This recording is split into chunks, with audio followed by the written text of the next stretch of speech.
My boss read my termination letter out loud at happy hour and toasted to cutting dead branches after I brought in 12 clients. But I'd already sold my pitch to a rival, and when they lost $3 in weeks, the CEO begged me to come back. I was halfway through my second cheap beer at O'Malley's in downtown Austin when my boss, Trevor, stood up on a bar stool like he was about to announce the birth of his first child. The place was packed with our team because he'd insisted on a mandatory casual happy hour, which already felt like a threat disguised as a fun invite. I didn't think much of it until he tapped his glass with a fork and the whole bar went quiet. Then he pulled out a folded sheet of paper, my termination letter, and started reading it aloud. I didn't even know he had a copy. He cleared his throat dramatically. "Effective immediately," he said, dragging out every syllable like he was savoring them. "We're letting go of underperforming staff due to budget restructuring." His eyes landed on me. He smirked. The entire room shifted. People stared at their drinks. A few looked away, uncomfortable, but a handful of his little cronies grinned. Then he said the line that burned itself into my brain: "Sometimes you have to cut the dead branches so the whole tree can grow." He raised his glass. Some people laughed, some actually cheered, and I stood there pretending to be shocked, pretending to be hurt, pretending to wipe away a tear. But the truth was I wasn't breaking. I wasn't crumbling. I wasn't even confused. I'd already known this was coming. Trevor had been circling me for months, stealing credit for the 12 new clients I brought in, taking my numbers and presenting them as his own to the VP, keeping me out of key meetings, and making little comments like, "Don't get too comfortable, kid." I'm 32. He still called me kid. And here he was, publicly humiliating me for fun. I didn't plan to give him the satisfaction of watching me fall apart, so I bit my lip and let my shoulders shake just enough to look believable. A couple coworkers patted my back awkwardly as I grabbed my bag. Trevor clinked glasses with the CTO and said loud enough for half the bar to hear, "God, that felt good." But he didn't know something big. 3 weeks earlier, I'd gotten an offer from a rival firm in Dallas after their VP approached me. Not through LinkedIn, not through a recruiter, directly. They'd seen the pitch deck Trevor claimed as his and realized the work was mine. They'd watched me quietly outperform half the senior team without a fraction of the recognition. They made me an offer: bigger salary, real title, signing bonus. And all they asked for was one thing: bring your playbook. So when Trevor read the letter, I wasn't worried about rent, or insurance, or groceries. I was thinking about something else entirely: timing. I knew the moment I left, several of our biggest accounts would follow me. Not out of loyalty, not even out of pity, but because I was the one who nurtured them, solved their problems at midnight, fixed Trevor's mistakes, and cleaned the messes he created. They'd been unhappy for months. The only reason they stayed was because I was still there. The bar felt too warm as I walked toward the door. Everyone had already turned back to their drinks, except Trevor, who raised his beer at me like he'd just beaten me in some game. I didn't respond. I walked out into the cool night air, pulled out my phone, and sent one quiet text: "It's done." 3 weeks later, the fallout hit. Hard, clients left, revenue dropped, panic spread. It got so bad the CEO emailed me himself, and his message started with a sentence I will never forget: "Please tell me this isn't intentional." I stared at the screen, my heart steady, and typed back, "I didn't always hate Trevor. In the beginning, I actually thought he was one of the sharp ones." He shook my hand on my first day at Redwood Analytics, looked me in the eye, and said, "We reward talent here." That line hooked me. I had just moved to Austin from Phoenix after a messy breakup and a burnout job at a smaller marketing firm. I wanted a fresh start. I wanted a place where hard work wasn't just noticed but valued. For the first 6 months, it felt like I'd finally found it. I threw myself into the job. I worked late. I handled clients that nobody else wanted to deal with. I took meetings at weird hours because some of our accounts were in different time zones. I delivered results, real, measurable results, and I got the attention of the VP, Marissa. She wasn't warm, but she was direct, and I respected that. She'd stop by my desk to ask how a campaign was running or to double-check numbers with me. Those little moments made me feel like what I was doing mattered.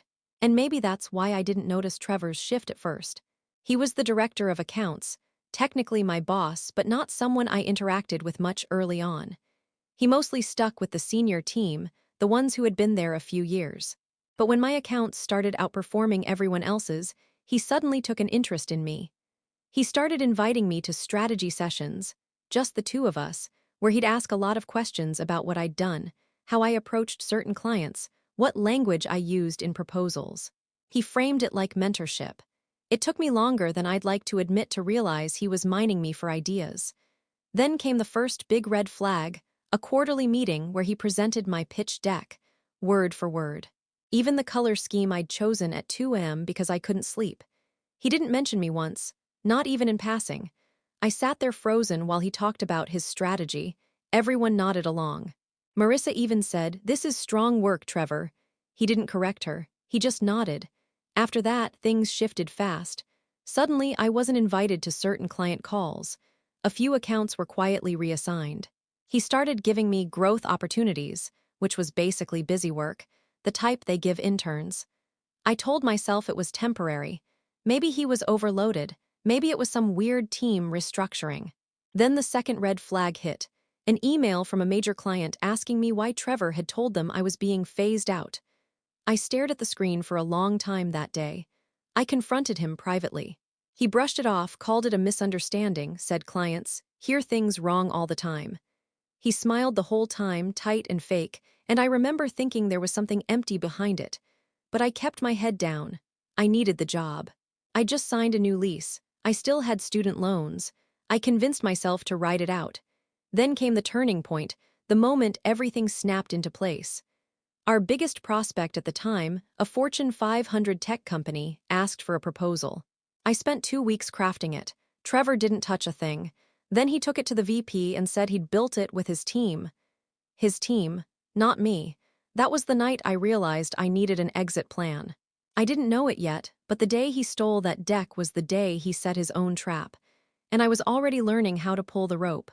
After the pitch deck incident, things didn't just get worse, they got strategic. Like Trevor had decided to quietly suffocate my whole career, at Redwood 1 inch at a time. At first, it was subtle stuff. Accidentally leaving me off calendar invites, reassigning my support staff without warning, scheduling overlapping meetings so I'd have to choose which client to disappoint, making side comments in front of others like, "We need people who can keep up," or "Some folks aren't management material." Nobody challenged him. Redwood had this unspoken hierarchy where directors were treated like minor gods and everyone else just tried not to piss them off.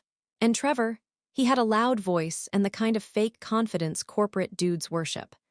Eventually, some of my coworkers started pulling away, not because they hated me, but because Trevor made it clear that being close to me was a liability. The office got quiet around me. Not hostile, just cold. Like everyone was waiting for something bad to happen and didn't want to get caught in the blast radius. Then came the part that really messed with my head.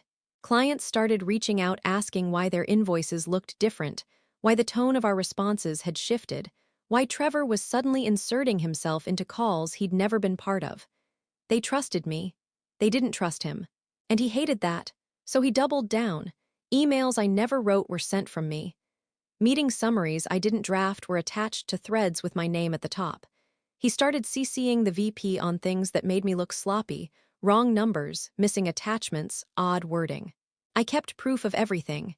Screenshots, forwarded threads, time stamps. I wasn't dumb. I'd watched enough people get blindsided in corporate America to know receipts were survival. But the worst blow landed on a random Tuesday morning. I came in, set my bag down, opened my laptop, and got hit with a calendar alert.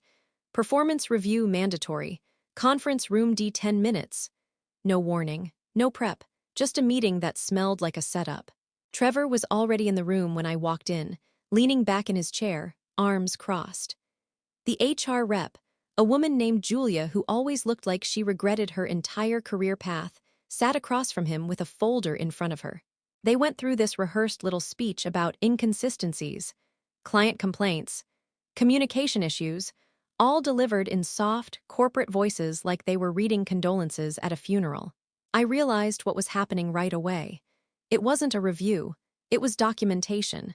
They were building a paper trail to justify getting rid of me. I kept my face calm, I didn't fight, I didn't argue, I just nodded and said I'd take the feedback seriously. Inside, my pulse was steady, weirdly steady, because by that point, something had already shifted. 2 days before that meeting, the rival firm from Dallas, Hearthstone Partners, had reached out again. Their VP, Alina, wanted to talk, not over Zoom, in person. She said she was going to be in Austin and asked if I had time for lunch. I didn't tell anyone. I didn't tell Trevor. God, especially not Trevor. We met at a quiet little spot on South Lamar, and she got straight to the point. We want you, and if you come over, your clients will come too. I didn't say yes, not yet, but I didn't say no. That lunch planted the seed. Trevor's smear campaign watered it, and that surprise performance review. That's when the seed sprouted roots. Because as I walked out of conference room D, I knew that Trevor was going to fire me. The only question was when, and I wasn't planning to sit around and let him do it without consequences. I just didn't know yet how far he was willing to go, or how far I would. The moment everything snapped into focus wasn't dramatic. It wasn't loud. It wasn't even during some big meeting. It happened in the stupidest place possible, the copy room. It was late, almost 8 p.m., and the office was mostly empty except for the cleaning crew. I'd stayed behind to finish client summaries that Trevor had conveniently forgotten to relay to me until 4:45 p.m. I was exhausted, frustrated, and counting down the days until I could jump to Hearthstone. I went to print a batch of reports, but the printer was out of paper. When I opened the cabinet for more, I noticed a thick folder tucked behind the stacks, our department's quarterly staffing projections. It shouldn't have been in the copy room. It should have been locked in Trevor's office. I wouldn't have touched it if not for one thing. My name was written on a post-it stuck to the front. Just my name, in Trevor's handwriting. So yeah, I opened it. Inside was a chart with 3 columns: retain, transition out, immediate termination. My brain barely processed the names in the first 2 categories because my eyes went straight to the third. There were 2 names, and mine was first. But that wasn't the twist. Next to my name was a handwritten note, jagged, rushed, like someone scribbling in anger. Remove before Q3 bonus numbers are finalized. Do not let clients know. And under that, redistribute accounts to senior team, present as performance-based. But the real punch to the gut was the line beneath all of that: present client acquisition strategies as my own. Summaries already pulled. I felt my face go hot, then cold, then numb. He wasn't just pushing me out, he was stripping me for parts. He had been quietly downloading every file I'd created, every pitch, every summary, every strategy doc. He was planning to pass it all off as his intellectual property and bury me before I could prove otherwise. But the worst part, the part that made my stomach drop, was a separate sheet clipped to the back. A draft email from Trevor to Marissa, the VP. I recognized the layout instantly. It was written like a complaint from a client. Except it wasn't from a client. It was from Trevor pretending to be one. Concerns about my name. Inconsistent communication, poor attention to detail, unstable behavior, recommending removal from account. I stared at that page for so long I forgot to breathe. He didn't wait for me to slip. He manufactured the slip. Suddenly, the client concerns HR mentioned made sense. The sudden changes, the whispers, the cold shoulders. Trevor hadn't just sabotaged me, he forged evidence to justify it. And he planned to take credit for everything I'd built on my way out. My throat felt tight, but not from fear. The emotion was sharper, hungrier, almost metallic. Then came the final twist in that folder. A printed text thread between Trevor and someone listed only as CM. 2 messages stood out. Trevor, she won't see it coming. CM, good, move fast so she can't take accounts with her. He knew. He somehow knew I was planning to leave. Maybe someone overheard. Maybe someone told him. Maybe he guessed. Didn't matter. He had a timeline, a plan, a finish date. He wanted to erase me before I could make my move. I slid the pages back into the folder slowly, like if I moved too fast something in me would snap. Because that was the moment I realized this wasn't petty office politics. Trevor was waging a quiet, calculated war to destroy me professionally, and if I didn't act fast, he'd win. But instead of panicking, something inside me went cold. Not scared. Focused. He thought he'd caught me off guard. He had no idea the trap he was setting was about to snap shut on him. That night, I didn't sleep. I lay in bed staring at the ceiling of my tiny South Austin apartment, replaying everything in that folder over and over. Every forged complaint, every stolen file, every line of performance concerns. The way he planned to gut my accounts before anyone knew I was gone. By midnight, the shock was gone. The anger was gone. What settled in was something steadier, cold, clear calculation. If Trevor wanted a war, I wasn't going to bring fists. I was going to bring facts, timing, and leverage. The three things corporate sociopaths never think anyone else has, so I started planning. Step 1, secure myself. I emailed Alina from Hearthstone Partners at 1:12 a.m., ready to move forward. She replied 10 minutes later, as if she'd been waiting. Offer letter in the morning. Start date flexible. We want your clients, and we want you comfortable. Comfortable wasn't the word, but it was a start. Step 2, protect my work. I spent the next day, quietly, carefully exporting everything I'd ever created at Redwood. Every pitch deck, every client strategy, every email proving I did the work Trevor claimed was his. None of it was proprietary data that violated contracts. It was all original content I had personally built from scratch. Mine. What I really wanted, though, were the files from that folder in the copy room. But I couldn't touch them again. Not yet. I needed something cleaner, a way to make Trevor fall on his own sword. Step 3, time the departure. Hearthstone didn't just want me, they wanted the clients I'd brought to Redwood. They made it clear. If I left after one more billing cycle, several accounts would have an easy exit clause. So the plan became simple. I wouldn't quit. I'd wait for Trevor to fire me. Then the clients could leave without penalty. His own move would become my weapon. Step 4, make sure the clients knew where I was going. That one was easy. All it took were a few "thank you for everything" emails on my last day with a not-so-subtle hint. Reach me on my personal number if you need continuity during the transition. Clients read between lines better than executives do. The ones who liked me and hated Trevor's interference would understand immediately. Step 5, let Trevor dig his own grave. Once I understood his timeline, I didn't fight it. I didn't try to fix my reputation inside Redwood. I didn't argue with HR. I didn't push back in meetings. I played small. Quiet, compliant. The thing about men like Trevor is they need resistance. They need a villain, someone to conquer. When you give them nothing, they get sloppy. So I made myself invisible. I let him believe he'd broken me. And it worked. He escalated everything. More fake client complaints. More emails from me that I never wrote. He was in such a rush to push me out before Q3 that he stopped being careful. He started printing things, leaving trails, CCing the wrong people. And I collected every bit. Step 6, the setup.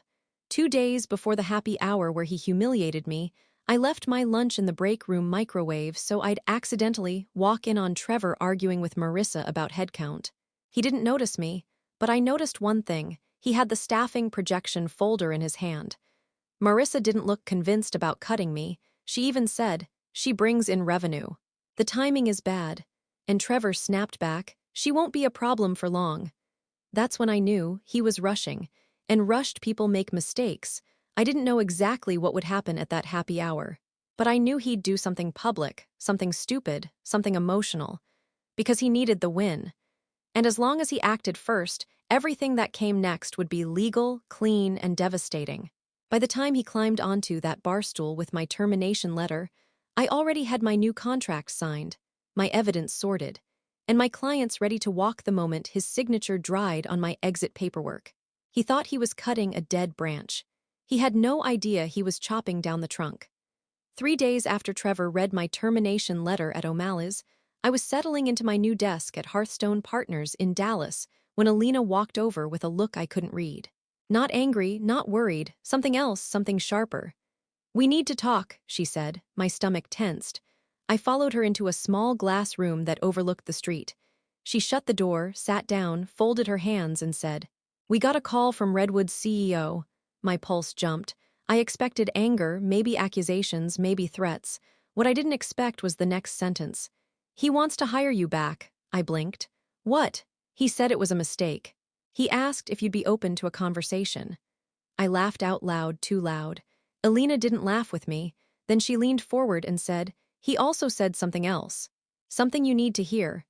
After the clients followed me to Hearthstone, 12 accounts in total, including 2 of Redwood's biggest contracts, their numbers tanked. Fast. Hard, millions gone in weeks. That part I expected. But here's what I didn't expect. Trevor threw me under the bus, not in the usual corporate way. No, he told the CEO that I had secretly sabotaged Redwood from inside, that I had been poaching clients before termination, and that firing me was a necessary preemptive action. He didn't just lie. He accused me of corporate espionage.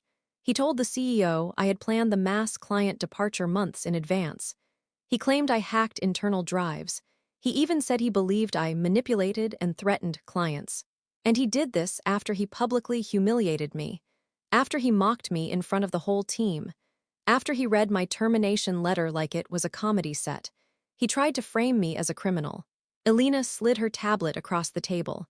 We ran a check on Redwood's claims. None of it holds, but you need to know something else. My chest tightened. What else? She pulled up a message log between Redwood's CEO and a name I recognized instantly. CM Redwood Legal Counsel. The same initials from the text thread in the folder. The CEO had forwarded Trevor's claims to legal, and CM responded with a short, cold message. We cannot put our name on this. If the employee pushes back, Trevor will be exposed. And then, if she has documentation, he's done. I felt my heartbeat in my throat. Then Elena said, Redwood's CEO asked us if you were planning to sue. I hadn't been. Revenge was already in motion through the clients. Redwood losing millions felt like justice. But then she added, he's scared, not of the money, of what you might have. My mind flashed to the staffing projections. The forged complaints, the fake emails, the printed text thread, proof, actual proof. But the twist wasn't that Redwood was panicking. The twist was this. Elena, I said slowly, how did their CEO even know I'm here? She didn't blink.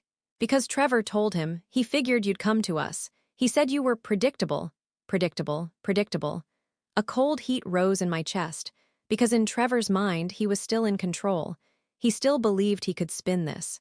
Blame me, rewrite the narrative, manipulate executives, play the victim. He thought he understood me. He thought I'd stay quiet.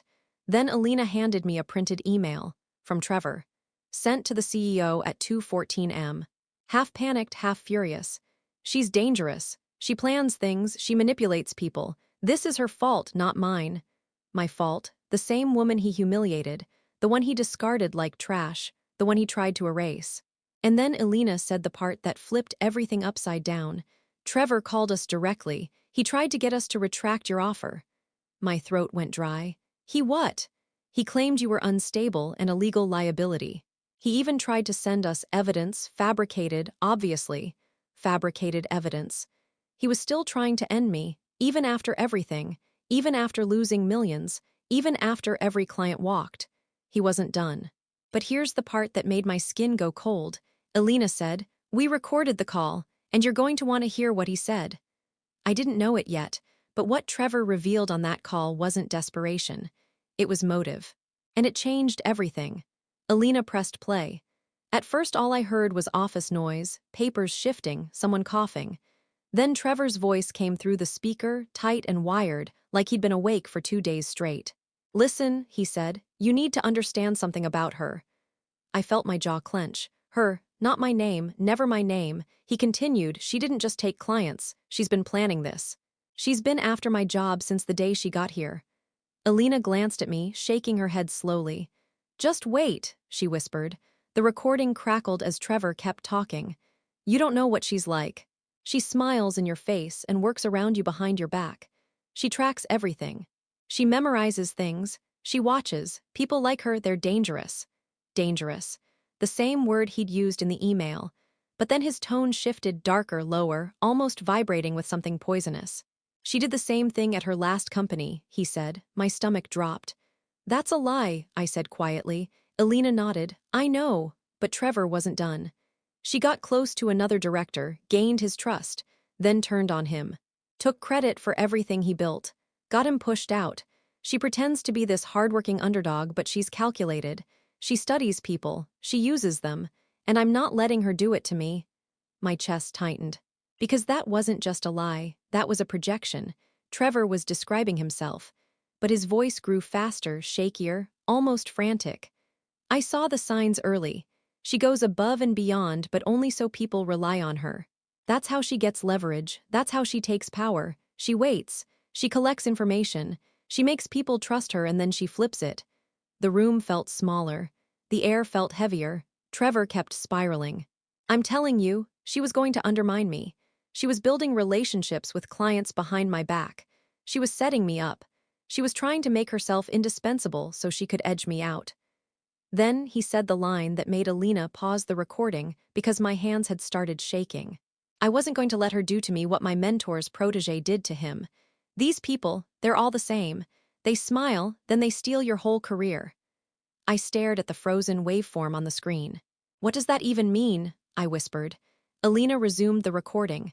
Trevor exhaled hard through his nose. You could hear the bitterness, the paranoia, the obsession.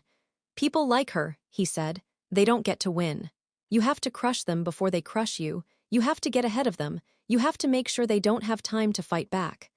The CEO on the other end murmured something we couldn't hear clearly. Trevor snapped. I know what I'm doing. I know her type. If she looks innocent, that's because she planned it. That's how they work. Alina pressed stop. The room went quiet. I felt numb. She leaned back slowly. That's not corporate strategy. That's paranoia, and it's personal. He wasn't trying to protect the company. He was trying to destroy you because in his mind, you were some threat he invented to justify his own insecurity. But she wasn't done. She clicked another file. This is from the CEO's follow-up call with us, she said. He explained the rest. The audio began. Trevor watched something similar happen at his last company. A junior analyst outperformed his mentor, got promoted above him, and eventually replaced him. He told Trevor the world was full of quiet climbers. Trevor internalized it, deeply, too deeply. Then, he became obsessed with spotting them, convinced himself he could see the signs. You worked hard, you outperformed others. You gained trust. To Trevor, that made you the enemy, not because of anything you actually did, but because he needed to believe someone was coming for him so he could justify destroying them first. I sat there stunned. Trevor hadn't targeted me because I wronged him. He targeted me because he needed a villain. He needed an enemy to justify his fear. He needed a threat to eliminate so he could feel safe. I wasn't a person to him. I was a story he'd convinced himself was true. A shadow he projected onto me. A monster he needed to defeat. And because of that, because of a delusion that had nothing to do with me, he tried to erase my career, destroy my reputation, and paint me as unstable. It wasn't business. It wasn't rivalry. It wasn't strategy. It was fear dressed up as vengeance. A paranoid man trying to kill a threat that existed only in his imagination. Alina closed the tablet and looked at me. You asked for the truth, she said softly. That's the truth. It wasn't comforting. It wasn't redeeming. It was chilling. Because it meant Trevor would never stop unless something forced him to. And in that moment, I realized one thing clearly. If I didn't take him down completely, he'd try to find another way to come after me. He wasn't finished. But neither was I the moment I left Alina's office. My whole body felt different, steady, grounded, wired with a kind of calm I'd never felt before. Trevor hadn't been acting out of strategy. He'd been acting out of fear. Raw, paranoid fear. And that meant one thing: he'd never admit wrong, he'd never back down, he'd never stop. So I had to finish this. Not out of spite, out of survival. I spent the next 48 hours putting everything together. Every forged complaint, every fake email, every message proving he'd stolen my work, every screenshot, every timestamp, every note, every line of evidence, showing exactly how Trevor had tried to dismantle me. Then I added the real weapon, the recording of Trevor calling me dangerous, calculating, and the same type who destroyed his mentor. The call where he admitted to acting preemptively, emotionally, and without cause. Hearthstone's legal team helped me format everything into a clean, brutal, airtight packet. One that didn't accuse, just demonstrated. Facts. Not claims, receipts, not guesses. Once it was done, I sent it not to HR. Not to Redwood's CEO. I sent it to Redwood's board of directors. The people who care about one thing above all else, liability. And then, I waited. It didn't take long. A week later, Redwood called an emergency leadership meeting. I wasn't invited, obviously, but I didn't have to be. Word traveled fast. A senior analyst at Redwood, Someone who'd always treated me decently texted me, "Trevor's losing it. They've brought in outside counsel." The next text came 10 minutes later. "Holy shit, they suspended him." I just stared at my phone. Suspended. Not fired. Not yet. They needed to be careful. They needed to investigate. But it meant the board had taken my evidence seriously, maybe even fearfully. By the next morning, 3 more texts came in. "They're doing a full audit. His office is locked. CM looks like she wants to disappear." Then, 3 days later, I got the one I'd been waiting for. "He's out, terminated, effective immediately." No severance. No glowing statement. No farewell email, just gone. A quiet deletion of a loud man. I wish I could say I felt triumphant. I didn't, not at first. I just sat there in my tiny Dallas apartment with a cup of reheated coffee, staring at the wall. It wasn't joy. It wasn't closure. It was relief. The kind of relief you feel when a door that's been rattling in the wind finally slams shut. But the final twist came a week later, an email from Redwood's CEO himself. "I want to personally apologize. You were failed on multiple levels. Should you ever wish to return, the door is open." I didn't reply. Not because I was angry, because I didn't need anything from them anymore. I was thriving at Hearthstone. My clients respected me. My team valued me. My work was mine again. And Trevor, he wasn't my problem anymore. Last I heard, he'd gone dark on LinkedIn. Someone said he moved back to San Diego to figure things out. Someone else said he was blaming everyone but himself. None of that mattered. What mattered was that he didn't get to rewrite my story. He didn't get to win. He didn't get to bury me. He tried to cut the dead branch. But the only thing that got chopped down was him, and honestly, I slept better than I had in years.